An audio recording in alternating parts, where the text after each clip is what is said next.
fire rings and developed campgrounds and the most backcountry campsites, and make sure you put them out so they are cold to the touch. Reporting from Casper, this is Tom Morton. More news on demand at KGAB.com. He forgot himself for a moment right there. Okay. So let me ask you something here, Mr. Byrd.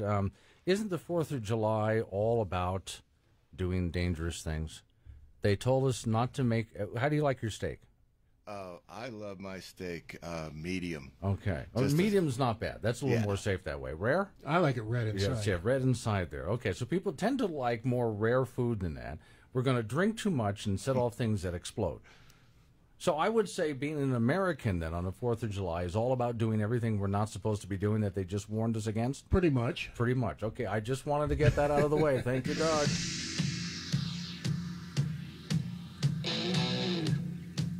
Just want to know what it is to be an American, that's all. Sam 650 KGAB Radio. My name is Glenn Woods. Thanks for joining me. 71 degrees.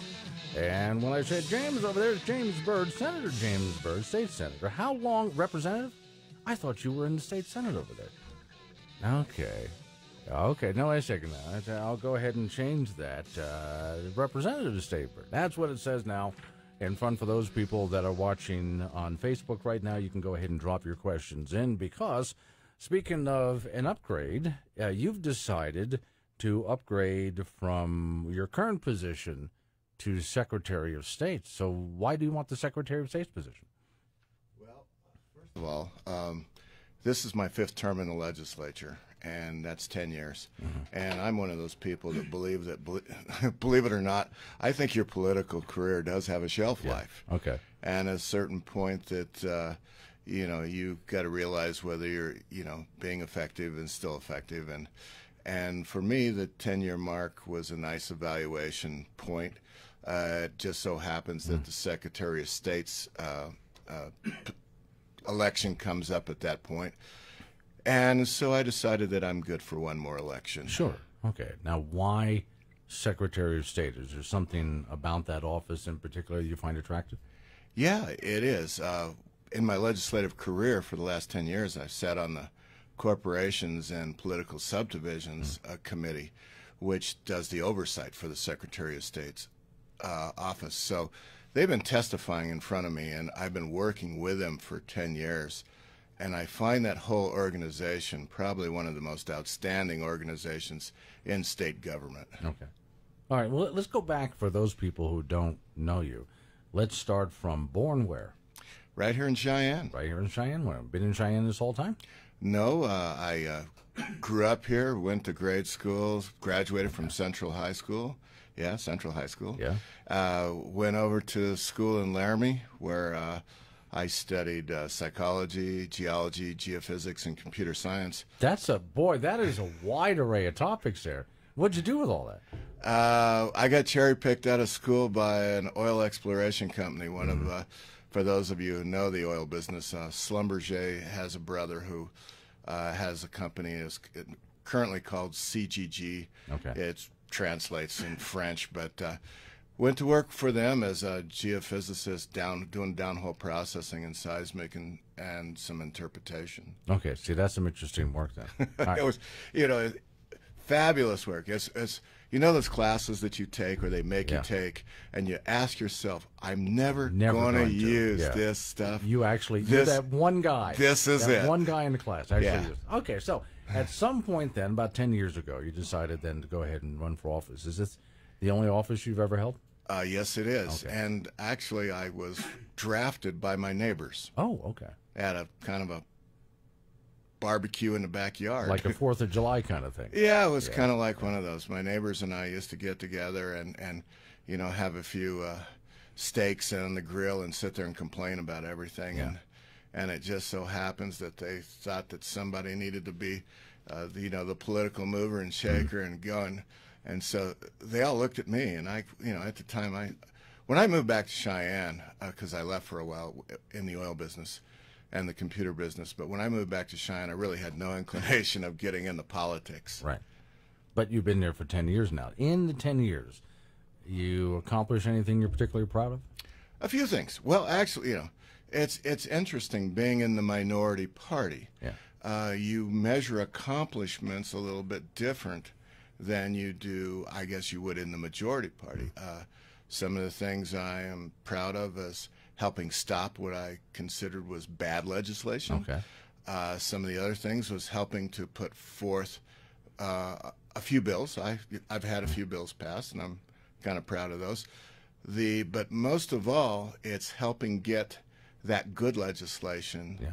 And it's not, I don't look at it as a bipartisan kind of move.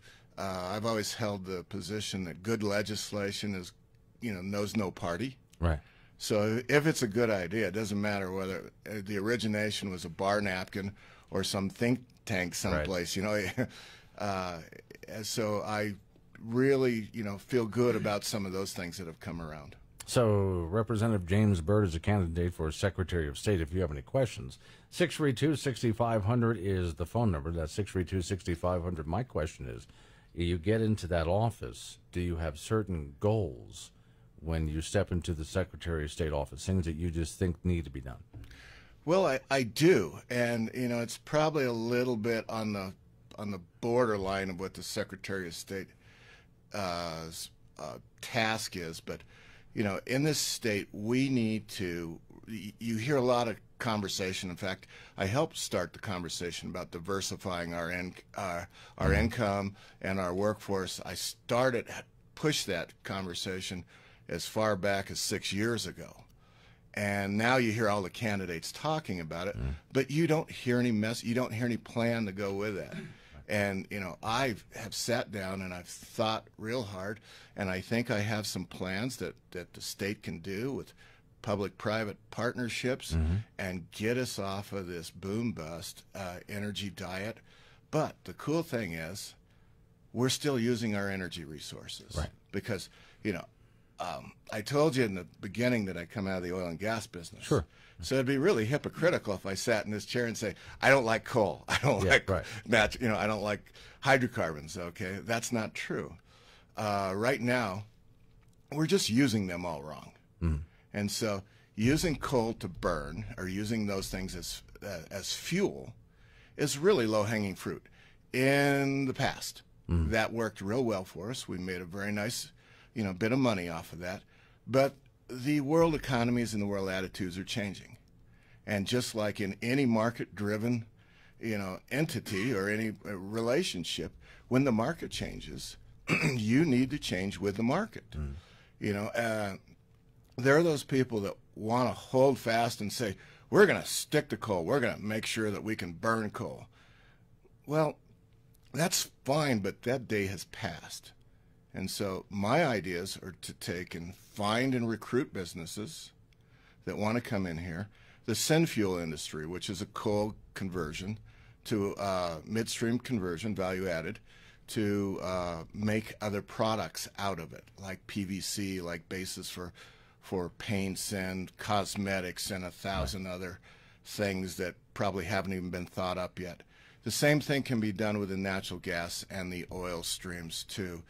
And you know what the cool thing is about it? We own those resources.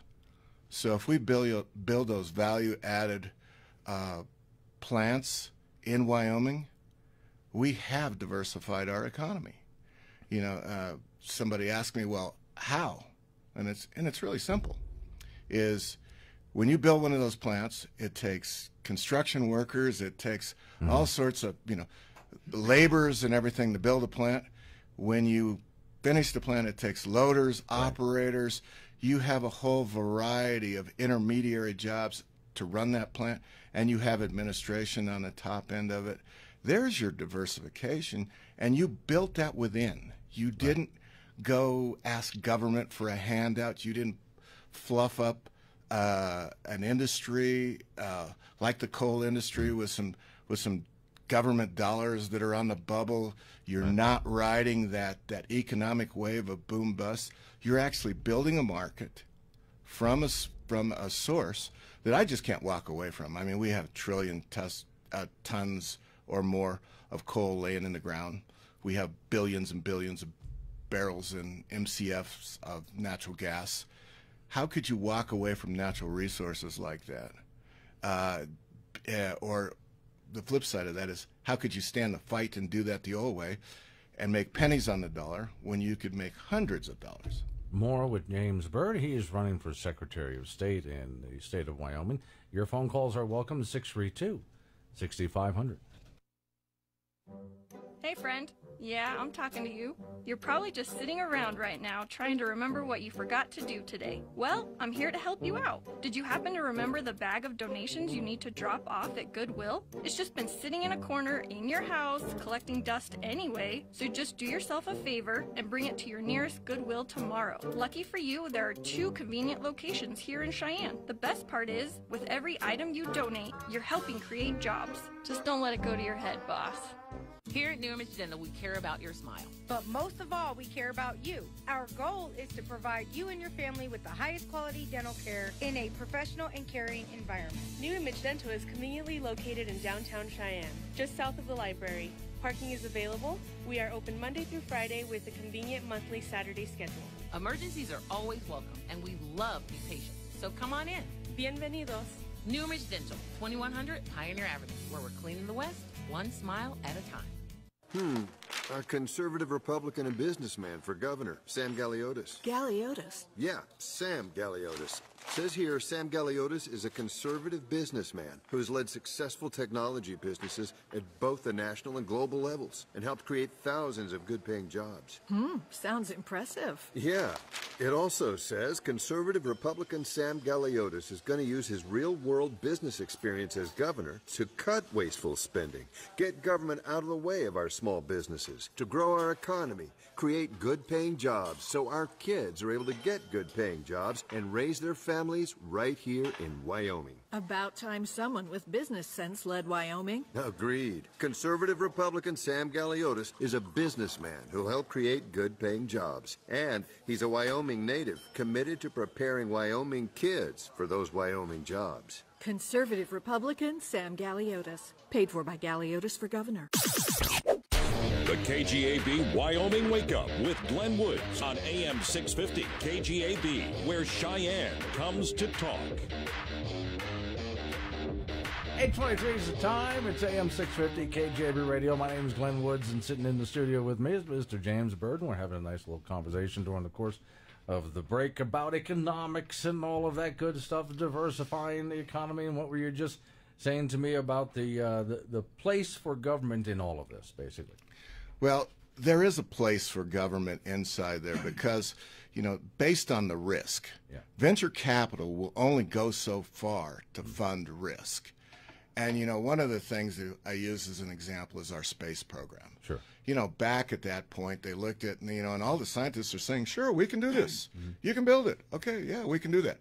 But the venture capital, people said, yeah, we'll follow you to a certain point, but I think this is going to blow up. You're going to poke a hole in the moon or all sorts of bad things like that. And we're not going to go there. Right. Now, you can see, though, my concerns, but I don't want to get you off. You're here because you're running for office. But not only is the cronyism that I see, but a lot of times, and of course, friends of the people who just got elected getting all that money. But how many times do we start pouring money into something that isn't working and government just can't shut it down? That's one of my biggest problems right there. They can't make it go away. Well, we have that problem in Wyoming with a few things that we just can't pull the plug on. I would need another hour with you for that one. Okay, so you want to run for Secretary of State, and you've talked about diversifying the economy. How does the Secretary of State's office do that? Well, inside the Secretary of State's office, the primary responsibility is handling the corporate entities and those sort of, the business registrations and all of those, making sure that those are all done to the specifications of the state statutes and sort of that. But what you carry with the office is the ability to go outside of that, sit down and talk with business leaders in and outside the community and say, hey, you know what, I'm from Wyoming. Yeah. It's a little bit different, you as the radio host calling up Elon Musk and saying, hey, I got this great idea, or why don't you come to Wyoming and, you'll probably get Elon's secretary and if you're lucky some voicemail. A little bit different if Secretary of State, of the state of Wyoming calls and says, Mr. Musk, I got that person on the phone. Yeah. Really? Wonder what he wants to talk about. Yeah. So just the ability to open doors and have those conversations, it's really not tasked inside the Secretary of State's office, but it comes in the envelope of the influences there. Yes. Okay. Now, what about? And I've actually I like the way Wyoming does business in a lot of ways. If you want to start a business in Wyoming, a friend of mine was starting a newspaper up in Campbell County. Had never done any such thing in his life. Called the Secretary of State's office, hoping to at least talk to somebody. Got the Secretary of State himself, who walked him through the process. Wyoming is one of the better states, as far as being business friendly is concerned. Do we need to be friendlier? Is there anything you would change to make it easier to do business in Wyoming? Not very much. Our Secretary of State does. The way this office is set up is a model for the entire country. Yeah. What you just said is a prime example. If everybody else is busy, the Secretary of State punches that button and picks up the phone and does the work. And that's the great thing about those people in that office. And almost all of our government agencies work that way, is all the way from the top down. We realize that, Wyoming's just a small community with 500,000+ people in it, and you probably know everybody in your community or a large amount of them. So we work together. We live in that community. So it's not like, I laugh when I go to meetings, national meetings, and I meet other House representatives, and they're representing like 280,000 constituents, and they have a staff of 8.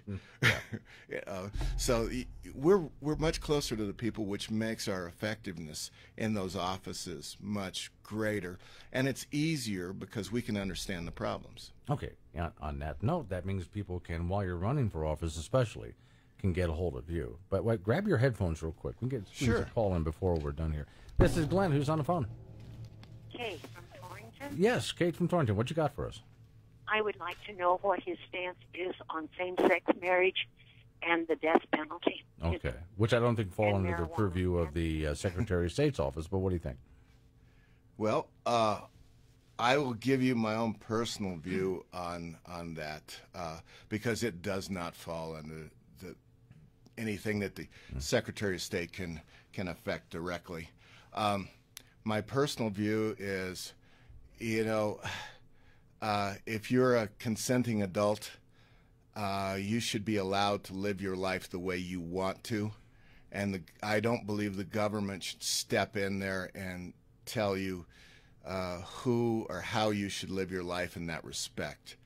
On the death penalty, I'm against the death penalty because we, at this point in our civilized life and existence, we should have figured out something better than the death penalty for some sort of way to address people who break the rules at that level in our society. Make them watch hours of Keeping Up with the Kardashians would be like endless torture for me. Whatever would be would be fine. Yeah. Where do people? You must have a website up by now. I do. I have an old website. The new ones, the 2 new websites are under construction. Okay. Because I have a new web person. Okay. And in the meantime, if someone wanted to meet you, talk to you, you're going to be speaking different places. How do people